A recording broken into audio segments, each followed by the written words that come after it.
Hello, chemist. So today's video lesson is going to be all about properties and changes. So go ahead and make sure that your name is on your paper. If you're doing this digitally, then obviously it's just saved in your Google Drive. But if you're watching this because you have the printed notes and you're absent from class, make sure that you put your name and what class period you are in, and we will go ahead and get started. So we're going to start with properties. And so a property is a characteristic or description. Okay, so it's a characteristic or description of an object or substance. Okay, and there are two types of properties. There are physical properties and there are chemical properties. Okay, now a physical property is a characteristic that can be observed without changing the identity. Okay, so it is a characteristic that can be observed without changing the identity. And that's key there. It does not change the identity of the substance when you observe it. So for example, if you look at your paper and you say, this is a white piece of paper, it doesn't magically turn blue just because you made that observation. You can observe how tall someone is or things like that.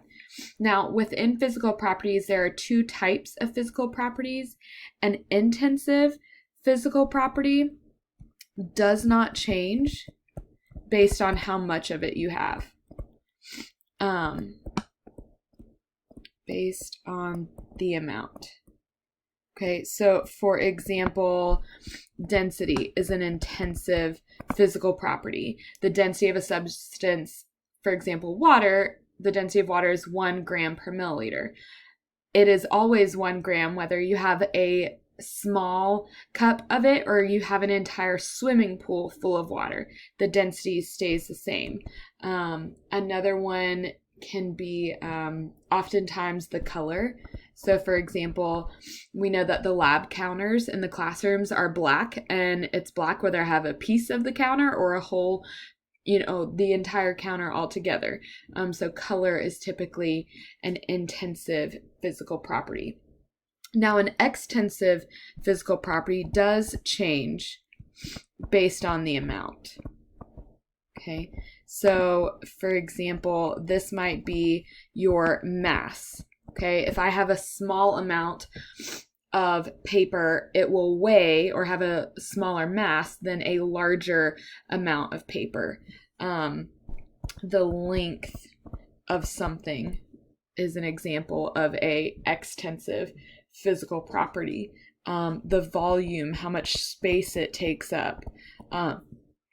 Those are all extensive and change with the amount. Now, a chemical property is still a characteristic, okay, which it would help if I could spell characteristic, okay, that can only be observed while a possible change to the identity is happening. Observed while a possible change to the identity is occurring. Now, I'm realizing that I should have left space for examples here. So remember, when we're talking about physical properties, we could be talking about color, the size, the texture, all of that. But with chemical property, for example, would be flammability. Okay, the only way for me to know for sure whether or not something has the ability to catch on fire, which is what flammability means, is to test it out, to take a lighter and attempt to light it on fire. Whether it does or does not catch on fire, whether or not it is or is not flammable is not the point. It's the fact that the only way to know for sure is to test it. Okay, and so with that, when you have a change, okay, a change is when there is something different okay, about a substance after an action has occurred. Okay, and so there are two types of changes, just like properties: physical and chemical changes. Okay, now a physical change is where there is a change to the characteristic, but not the identity. Okay, the identity remains the same. And this is really important there. Okay, so the identity remains the same. So an example of this might be cutting a piece of paper. Okay, where you have changed the size of it, you've changed things, but it is still paper. Whereas a chemical change is going to be a change to the identity of the substance. Okay, and when there's a change to the identity of the substance, this means that the bonds between atoms have been broken.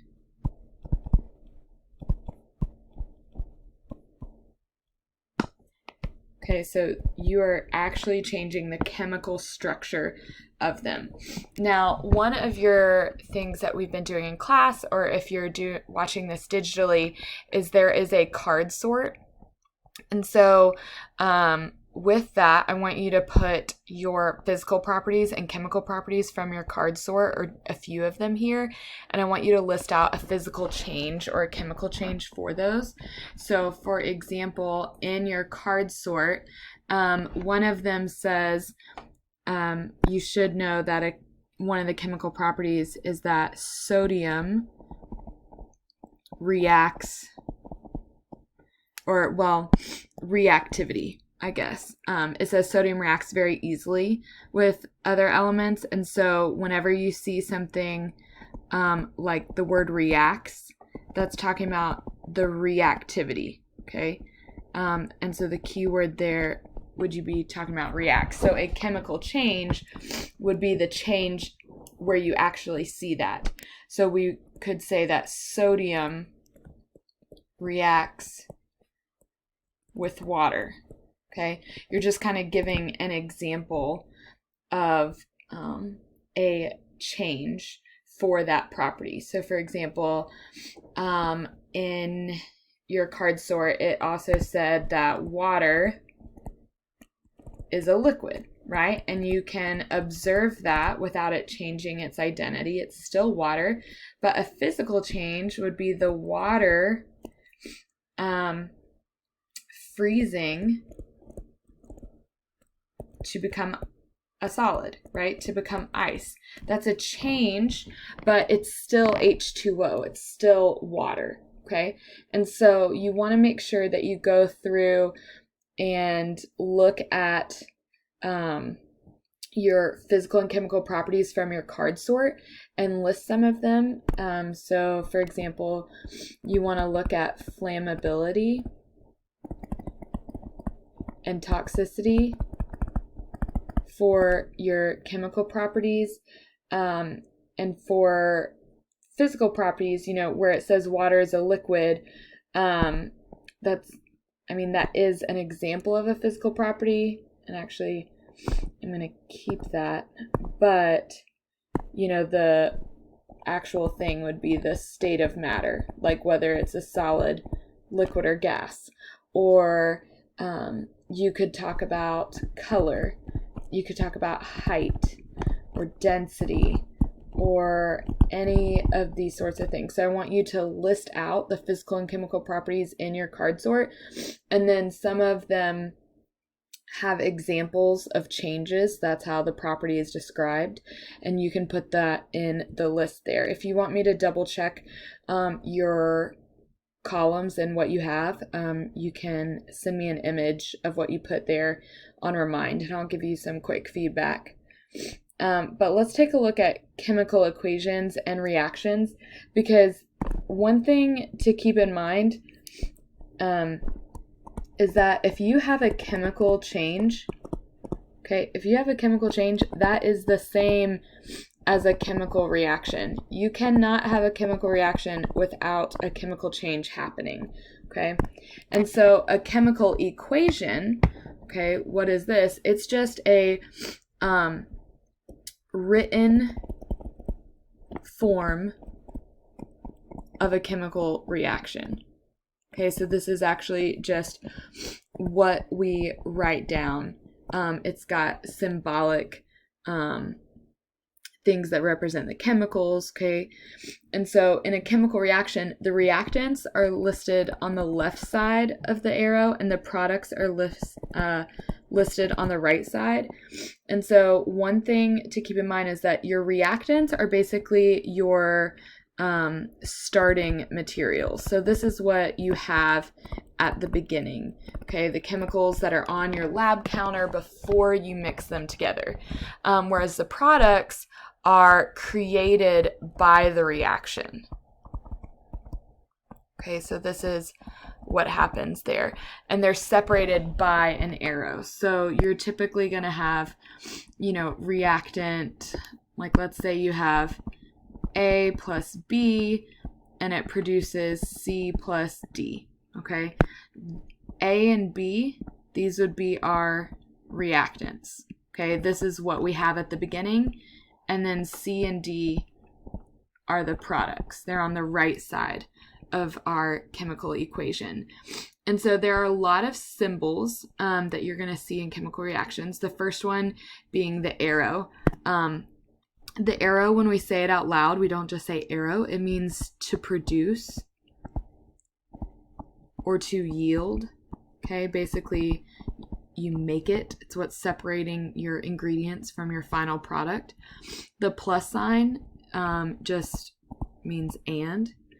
If you see an S in parentheses, so for example, if you see H2O with an S in parentheses next to that, that means that chemical is a solid, okay? If you see an L in parentheses next to it, that's a liquid. A G is a gas. And AQ stands for aqueous. Now, the reason why we bring that up, so for example, if you see NaCl and then the AQ next to it, aqueous means it was a solid dissolved in water. Okay, so aqueous or aqueous kind of sounds like agua, which is water in Spanish. And that's kind of the stem for it. So for example, NaCl is salt. So if you see NaCl with AQ next to it, means you have salt water. They've taken the salt and dissolved it in water before actually doing the chemical reaction. And so when you're looking at chemical equations and particle diagrams, which remember, particle diagrams are just pictures of the particles or the atoms and molecules that are in the chemical equation, okay, you can tell whether or not something is going to be a physical change or a chemical change based on those things. And we're going to point that out here. So for example, let's say we have the scenario ice or solid water melts into liquid water. Okay, hopefully you know that water is H2O. Okay, so this means we have H2O as a solid, and what happens is it melts to become liquid water. So it stays H2O, but now it's a liquid. And so the key thing here is that we, before and after, okay, so the reactants on the left side, that's what happens before our action or before the change. H2O is a liquid. The product on the right side, that's after the action and change.